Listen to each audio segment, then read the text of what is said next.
The kettle screamed, slicing through the silence that had taken up permanent residence in our home. I turned off the stove, poured the water into a chipped mug, and leaned against the counter, fingers wrapped around the heat like it might seep into my bones. It didn't. It never did. Mark was in Chicago. Again. A week-long conference, or maybe a retreat. The lines had blurred long ago. All I knew was he wasn't here, and hadn't really been for years. His suitcase came and went like clockwork, and with it, the last fragments of a marriage I had stopped trying to fix. The front door opened, its familiar creak stirring something dormant in me. "Mom," Ethan's voice, deeper now, more sure of itself, echoed from the foyer. I felt a flutter, guilt, pride, something unnameable. I set the mug down and walked toward the sound. In the kitchen, I called. He appeared in the doorway, taller than when he'd left for college 6 months ago, leaner too, like adulthood had come early. His duffel bag thudded against the floor, and he pulled me into a hug without asking. His arms encircled me in a way that was both familiar and jarring. "I missed you," he said into my hair. I smiled, more out of habit than joy. "You just saw me 2 weeks ago." Still. We stood there longer than we should have. I pulled back first. "Hungry." "Starving." We moved around the kitchen in a quiet rhythm, like old dance partners. He chopped vegetables while I stirred a pot, the silence between us soft and safe. "Mark and I used to cook like this, once. That was another lifetime." "You cut your hair," Ethan said, glancing at me. I touched the ends reflexively. "Just a trim." "It looks good." He said it like it meant something. I nodded, turning back to the stove, letting the simmering soup mask the sudden warmth on my face. At dinner, Ethan did most of the talking. Stories from campus, teammates, late-night cram sessions. I listened, laughed in the right places, and studied him when he wasn't looking. The way his eyes scanned the room, his jaw tightened when he mentioned Natalie, his girlfriend of over a year. He seemed unsettled. Not unhappy. Just distant in a way that mirrored my own kind of loneliness. "Still with Natalie?" I asked, pretending casual interest. He shrugged. "Yeah, I guess." "You guess?" "She's great. I don't know. I think we're in different places." I nodded, not pushing. That was his story to figure out. But there was a moment, fleeting, when he looked at me and didn't look away. Later that night, I sat alone in the living room, wine glass in hand, watching the fire curl and stretch inside the hearth. Ethan wandered in, fresh from the shower, damp curls clinging to his forehead. He dropped onto the sofa beside me with a sigh. "Dad call today?" he asked. "No." He didn't seem surprised. I don't remember the last time I had a real conversation with him. "Me neither," I said, too quickly. He glanced at me, his brow creasing. "Why do you stay?" The question hung there, too sharp, too honest. "Because leaving is a different kind of damage," I said softly. "One I'm not sure I could survive." He looked away, jaw flexing. "He doesn't see you, Mom." "I know." The fire crackled. I sipped my wine. Ethan stared at the flames like they held answers he didn't want to say aloud. "I hate seeing you like this," he muttered. "Like what?" "Alone. Empty." I wanted to laugh, to tell him that's what adulthood was sometimes. But the words wouldn't come. "You're not a kid anymore," I said. "You don't have to carry my sadness." "I don't mind," he said. "I just wish I could do something." His hand brushed mine on the couch. It was innocent. I told myself that. The next day, Natalie visited. She greeted me politely, but her smile didn't reach her eyes. Something about the way she looked at me made my skin itch. She noticed things, small things. How Ethan stood closer to me than necessary. How I laughed more with him than with Mark. Her glances were surgical, quiet judgments. We sat around the table, the air taut. Natalie shared a story about a trip she and Ethan took to the lake last summer. I laughed along, but when I looked at Ethan, he was watching me, not her. After she left, I found a photo of Ethan and me from his high school graduation tucked into the corner of the bathroom mirror. I hadn't realized I'd placed it there. Or had I? That night, Mark called. I ignored it. The voicemail came 30 minutes later. Just checking in. Everything okay? Everything was fine. Perfect, even if silence could be perfect. Ethan and I watched a movie, something mindless and comforting. He rested his arm on the back of the couch, fingers lightly grazing my shoulder. I didn't move away. I should have. When the credits rolled, I stood quickly. "Good night," I said too fast.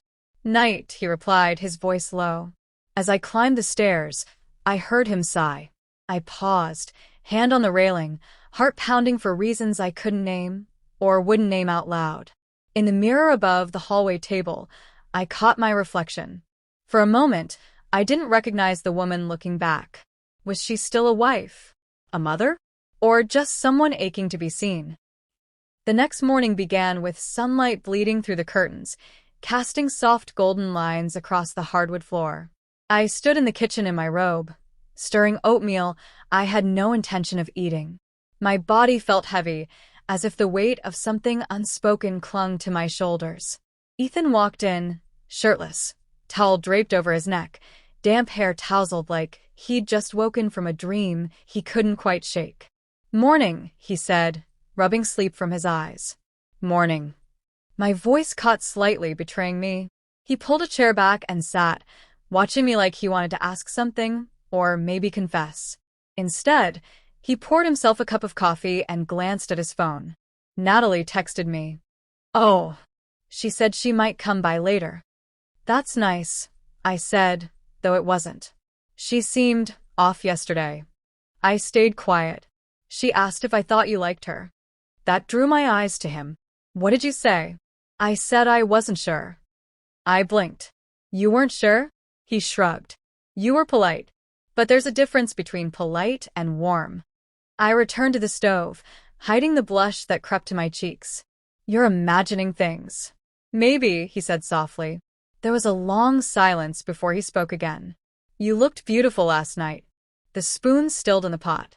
I didn't turn around. "Ethan?" "I know," he said quickly. "I shouldn't have said that." We both let it hang there, thick and pulsing with tension. He stood and walked out without another word, leaving the chair gently rocking behind him. I went to Chloe's house that afternoon. If there was anyone in this world who could remind me of who I used to be, it was her. Her kitchen smelled like fresh basil and something comforting. She poured me tea without asking and gave me a look that cut through every mask I wore. "You've been quiet lately," she said. "I've been tired." "You're always tired when you're holding things in." I sighed, watching the steam rise from the cup. "Mark's barely around anymore. And when he is, it's like we live on opposite ends of a frozen lake." "And Ethan?" My gaze snapped up. "I saw the photo on your bathroom mirror," she said. I opened my mouth, then closed it. Words failed. Chloe leaned in, voice low but clear. "You love your son. That's natural. But if you're not careful, you're going to turn that love into something it was never meant to be." My throat tightened. "It's not like that, isn't it?" I didn't answer. She reached across the table and placed her hand over mine. "Whatever you're running from, grief, loneliness, regret, it won't be healed by stepping into another shadow." That evening, Natalie came by. She was polite, smiling in that way women smile when they already know the truth but want to give you one last chance to say it out loud. "I brought that book you mentioned," she said, handing me a paperback. "Thought you might like it." "Thank you. That's thoughtful." We sat in the living room, the three of us. Ethan barely spoke. I couldn't tell if he was nervous or indifferent. Natalie, however, was sharp. Watching. Measuring. "I found a second photo of you and Ethan," she said casually, flipping through the book. "In the study drawer. Black and white. Looked like it had been touched a lot." My stomach coiled. "He hates being photographed," she added. "But he looked happy in that one. Real happy." Ethan cleared his throat. "Natalie, I'm just saying," she said, her smile fixed. "Some people have different kinds of chemistry. Not all of it is healthy." I forced a chuckle. "You're reading into things." "Maybe," she said. "Or maybe I just know what unspoken things feel like. I've seen them before." The silence after that was unbearable. Natalie left soon after, offering a short hug to Ethan and a lingering glance at me. There was something final in it, like she was letting go of something she didn't want to name. Later, Ethan came into my room. He stood in the doorway like a boy again, unsure of his place in a world that had shifted beneath his feet. I didn't know she found those pictures. "It's okay," I said. "She thinks something's going on." I met his eyes. "Is she wrong?" He didn't answer. And maybe that said more than anything. "You're my mother," he said finally. "You've always been my anchor. But lately, it feels like I'm the one trying to hold you steady." My voice was barely a whisper. "You are." He stepped closer. I should have stopped him. Every part of me knew that. "You leaned on me. I let you. I wanted to. But now I don't know where that line is anymore." I stood up. "Ethan." We crossed at the moment we started needing each other this much. A long pause. "I don't want to lose you," he said. "You won't," I replied. "But we have to remember who we are. What we are." He nodded slowly, as if trying to convince himself that boundaries could still matter after everything had already shifted. That night, I stood alone in the kitchen again. The fire was out, the wine untouched. The chair where Ethan had sat earlier was empty, rocking gently from the last time someone passed by. I pressed my palm to the cool marble countertop, grounding myself. I couldn't undo the past weeks. Couldn't unfeel what had been felt. But I could choose what came next. Maybe. From the stairs, I heard movement. A door opening. Then silence. I closed my eyes. There were things I couldn't let happen. Not now. Not ever. Even if I wanted to. Even if you wanted to. Ethan left 2 days after the storm. The goodbye was unspoken. Not silent, but careful. We didn't hug. We didn't linger. Just a quiet exchange of glances, like two people tiptoeing around a cliff's edge, knowing how easy it would be to fall. Mark had returned that morning. Tired eyes. Phone glued to his ear.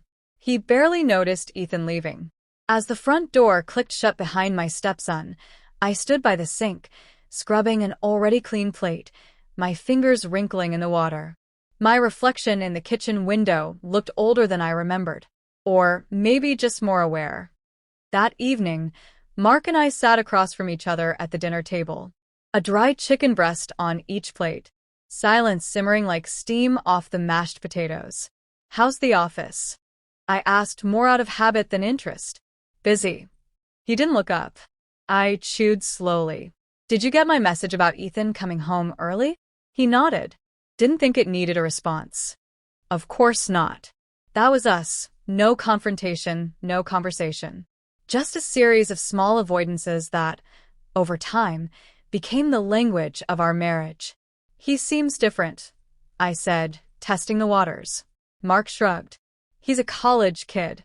They all act like they've seen the world." I didn't correct him. Didn't tell him the truth, that Ethan wasn't acting like he'd seen the world. He was acting like he'd seen me, more clearly than Mark had in years. The following week, Ethan called. "Just checking in," he said, voice casual but edged with tension. We talked about school, professors, the weather, everything but what mattered. Before hanging up, he paused. "Do you think we're okay?" I hesitated. "Do you want us to be?" "Yes," he said, "but I don't know how." "You're young, Ethan," I said softly. "You'll learn how to carry difficult things." "What about you?" "I've been carrying them longer than you know." He didn't reply. We sat in the quiet for a few seconds longer. Two people bound by a thread we'd both tried to cut, but couldn't quite sever. In the days that followed, I returned to old routines. Grocery shopping, folding laundry, pretending, but everything felt altered. The kitchen felt too still, the couch too big, my bedroom too cold. Every corner of the house whispered his absence, not just Ethan's physical absence, but the emotional intimacy we'd built and then buried. One night, I found myself on his Instagram profile. He'd posted a photo, autumn leaves, a campus bench, the outline of a coffee cup in his hand. Normal, innocent. But the caption said, "Some lines never disappear, even when you stop looking at them." I closed the app and locked my phone. Mark noticed something was different. "You've been quiet lately," he said one morning, pouring coffee like it was an act of war. "So have you."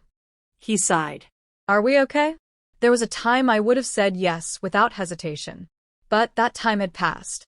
"I don't know," I said honestly. He looked at me for a long moment. "Is there someone else?" My chest tightened, but I shook my head. No, not like that. He didn't ask what I meant. Maybe he didn't want to know. Weeks passed. Ethan stopped calling. I didn't reach out. Instead, I tried to exist in the in-between between guilt and peace, silence and longing. But one